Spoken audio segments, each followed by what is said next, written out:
Welcome to Choice Classic Radio, where we bring to you the greatest old-time radio shows. Like us on Facebook, subscribe to us on YouTube, and thank you for donating at choiceclassicradio.com.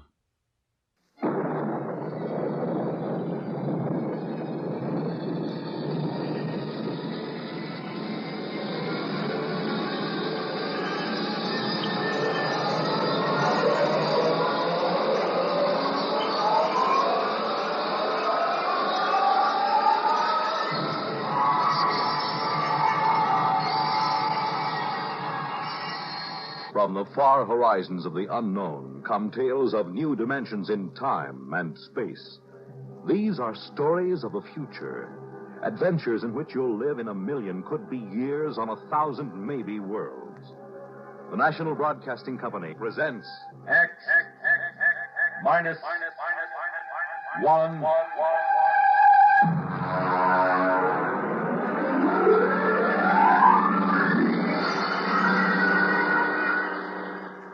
Prime Difference.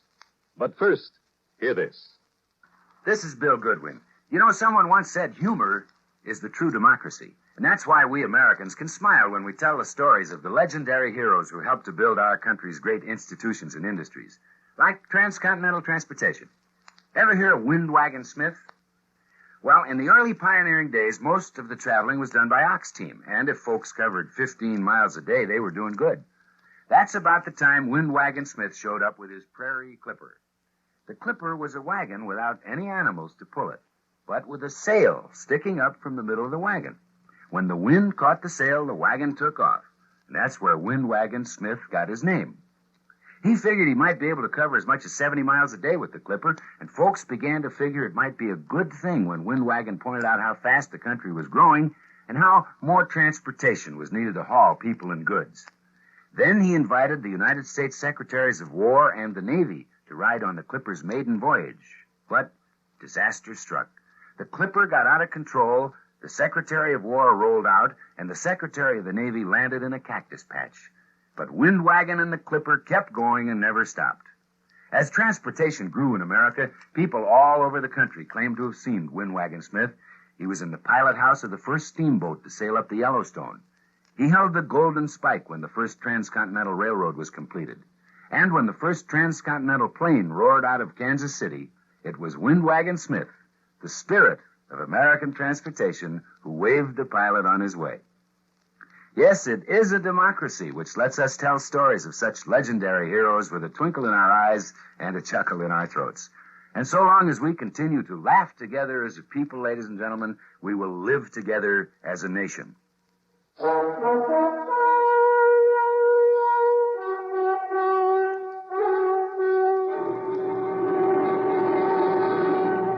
Now, X minus one and Prime Difference. I suppose every guy reaches a point once in his lifetime where he gets 140% fed up with his wife. Understand now, I've got nothing against marriage. Marriage is great.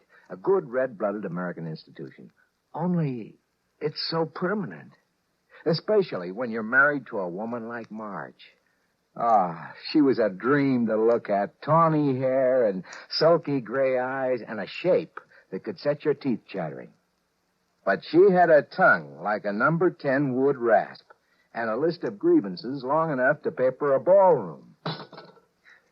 Why do you always upset me in the morning when I've got a headache? I'm not trying to upset Now, you. you deliberately... I'm trying to have my coffee so I can go down to the office and earn a living. A living. Go ahead. Run away. That's all you've done all our married life. Whenever there's something unpleasant to be faced, you run away. I'd even forgotten what the unpleasant something was. Well, then I'll remind you. It's your own selfish, indulgent nature. Staying out till after midnight when I was here waiting and suffering. I was working. I was at the office working. I know you were at the office, dear. I phoned, remember? Well, then what in blazes? Only you weren't working.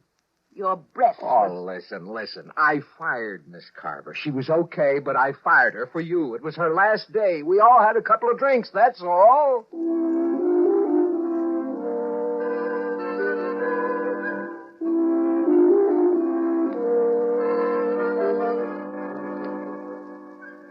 Maybe we just weren't meant for each other. I don't know. If we'd been living back in the blissful 50s, I might have divorced her. But this was 1974. And what with the Family Togetherness Act of 68 and the Aggrieved Spouse Compensation Act of 69, I'd have been an outcast and a pauper for the rest of my life. So you can't really blame me, can you, for looking for another way out, I mean? Oh, come. Oh, hi, Harry boy. Say, George, I just dug your new secretary out in the waiting room. Oh, is she here already? Ooh, boy. I tell you, if I had a secretary like that, the first thing I'd do is go out and get myself an Ego Prime. A what? An Ego Prime, a duplicate of myself to send home to the wife evenings.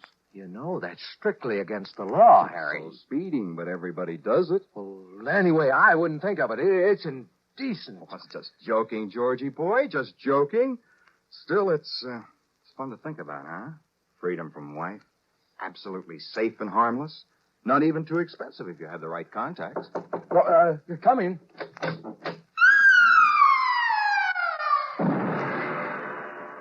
Mr. Faircloth? Yes. I'm Jerry Lamont, your new secretary. What did I tell you, Georgie boy? Harry, if you don't mind, I'd like to get right down to work with Miss Lamont. Excuse us. Why huh? not? Don't forget what we were talking about, huh, Georgie? I happen to know a fellow with just the right contacts for that deal. Yeah, sure. So long, Harry. So long. Bye, Miss Lamont. Bye. Well, glad to have you aboard, Miss Lamont. Oh, Miss Lamont is so formal. Mr. Blickendorf called me Jerry when I worked for him. Oh, Hank Blickendorf? Mm-hmm. Oh, you must be the girl You must have accompanied him on his business trip to Rio. Yes. Well, he spoke very highly of you. Ah. I'm sure we'll get along just fine. Well, I feel the same way. I prefer working for a younger man than Mr. Blickendorf, anyway.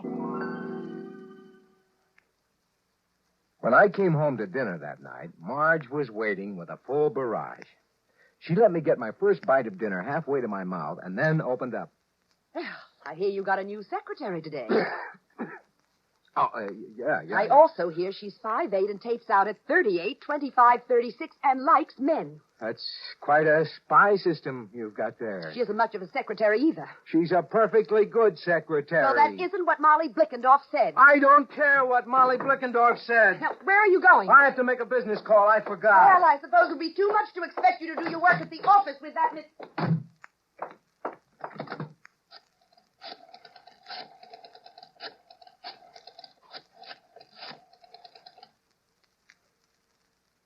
Harry? George Faircloth. Listen, Harry, you know that conversation we had this afternoon? Could you put me in touch with your friend? Yes, as soon as possible.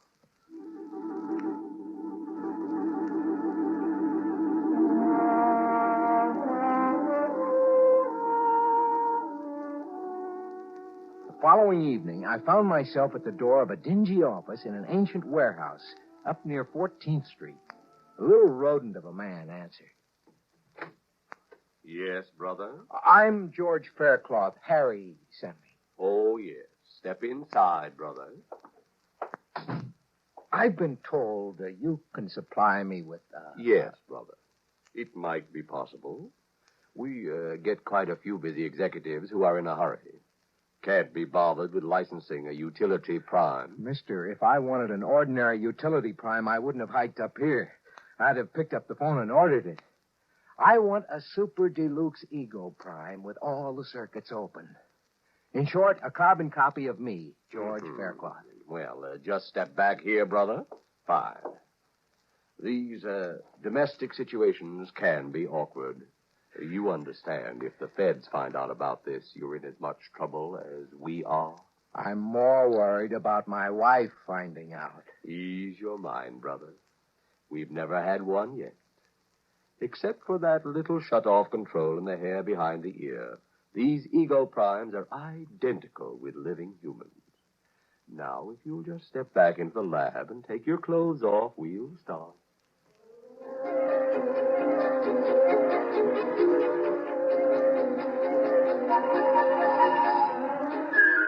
I spent a busy 2 hours under the NP microprobes. The artists worked outside, taking casts and impressions, while the technicians worked inside, feeding all my brain patterns into a Hunyadi pantograph. I came out of it pretty woozy, but a shot of Happy O fixed that.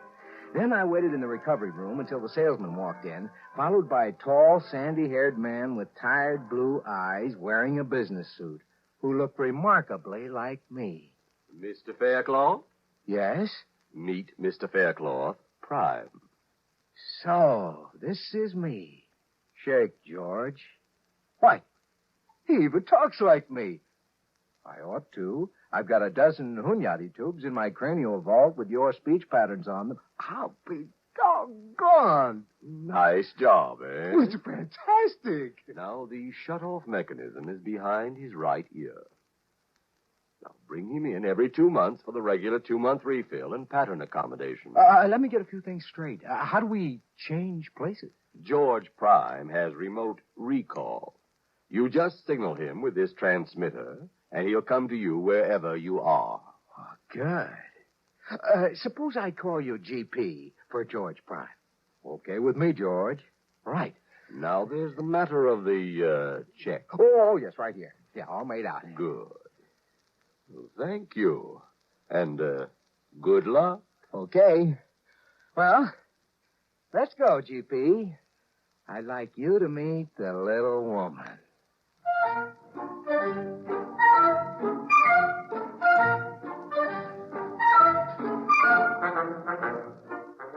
Half an hour later, George Prime put my pipe in his mouth and walked into the house. I stayed out in my workshop in the garage and listened.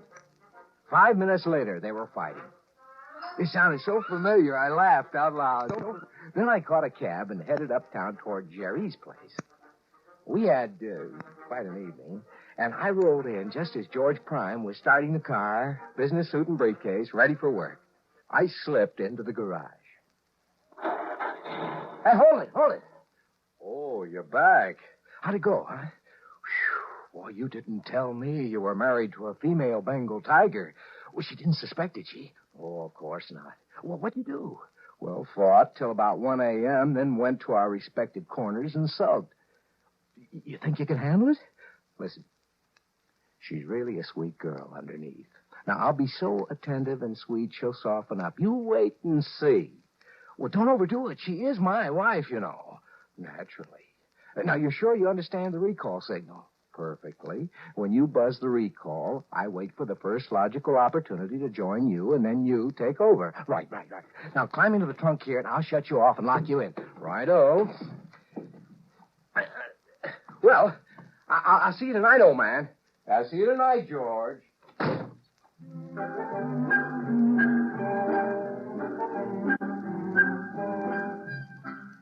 I could go on at some length about my exploits, but I won't. In the end, it was like buying a 3-dimension TV set. After a week or two, the novelty starts to wear off. Well, I got it down to where Tuesday and Thursday nights I was informally out while formally in. The rest of the time, George Prime was in the box. Well, Marge didn't suspect a thing. In fact, George Prime was having a remarkable effect on her. Oh, that you, George? Yeah? Hello.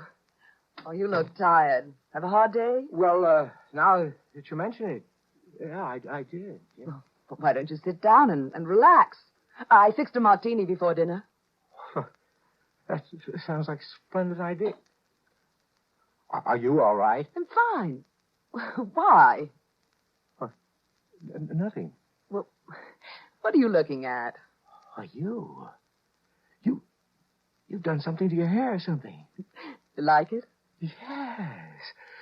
You know, I've always thought you were a darn beautiful woman. Well, thank you, Mr. Faircloth. You know, you're not so bad yourself since you stopped scowling and snapping. I guess that's a compliment, huh? George, isn't it about time we stopped clawing each other? It's what I've always wanted, Marge. So have I. And, well, you've changed so much recently. What changed? Well, you know, you've been less irritable and more considerate and so much more vital. Oh, you know what I mean. Yeah, I'm afraid I do. George. Yeah? Look, let's have dinner and some wine and spend a nice evening together, like we used to when when we were first married. Why, sounds fine. Holy smokes. Hey, what time is it? It's 7:30. Why? Well, listen, I have to run down to the corner for some tobacco. I wouldn't want to spend a relaxing evening without tobacco, you know. But there's some in your holder. Well, I want something fresh. You chill the wine. I won't be a minute. All right, dear, and hurry back.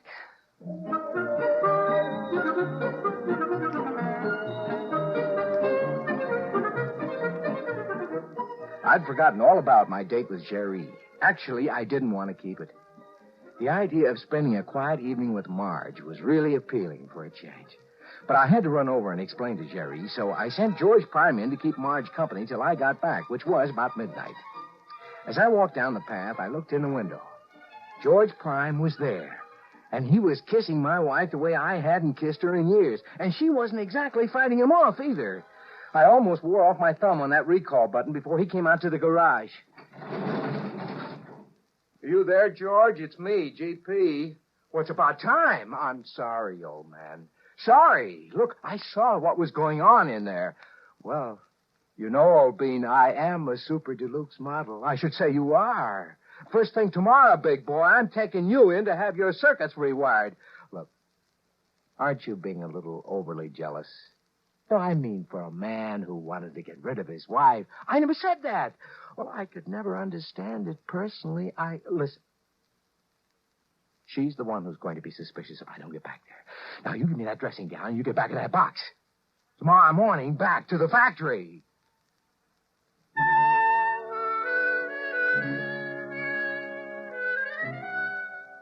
Marge was waiting for me. And one of those flimsy things that I'd given her when we were first married. I must say she looked so charming and lovely that my heart just melted. And still I was overwhelmed with a sense of guilt, and I wanted to tell her what I'd done.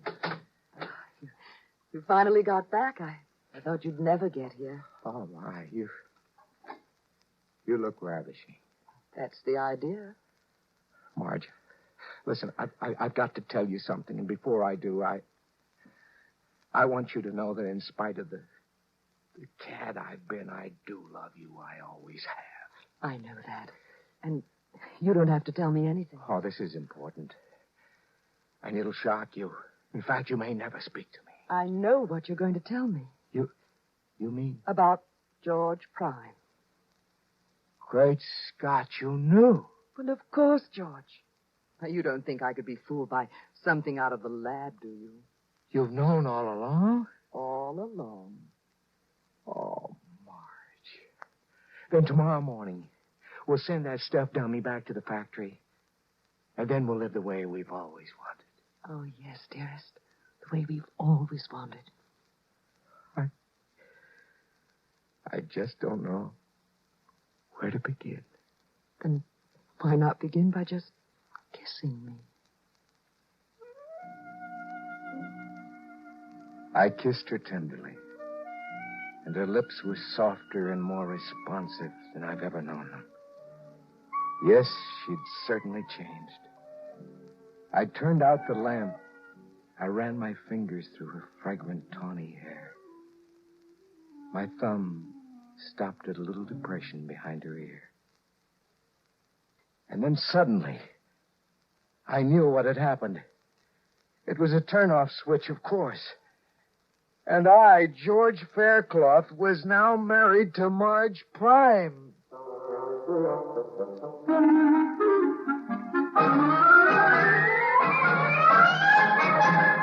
X-1 has brought you Prime Difference, written by Alan E. Norse and adapted for radio by George Lefferts.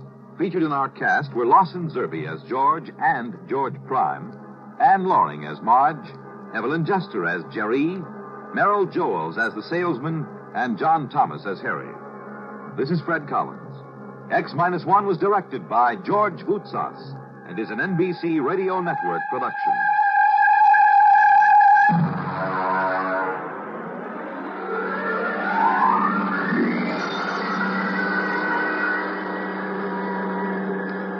We pause now for station identification.